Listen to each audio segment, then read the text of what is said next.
Welcome to Buzz Around the Globe.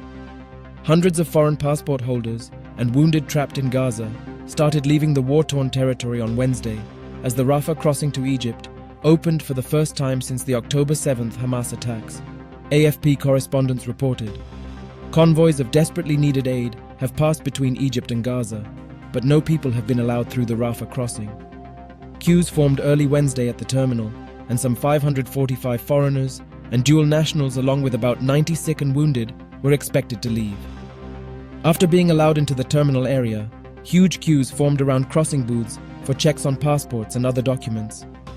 Ambulances waited on the Egyptian side to take away the wounded and sick.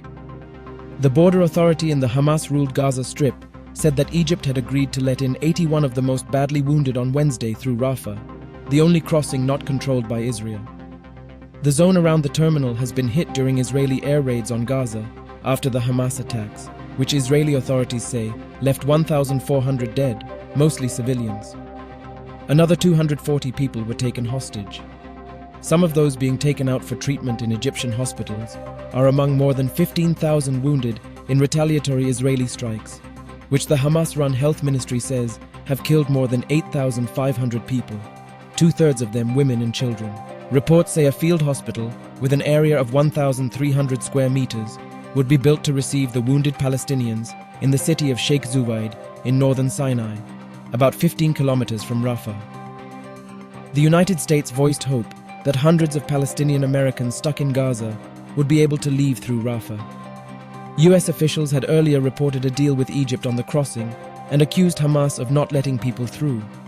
US said that Secretary of State Antony Blinken raised the Rafah issue in telephone talks with leaders of Qatar, where Hamas has an office.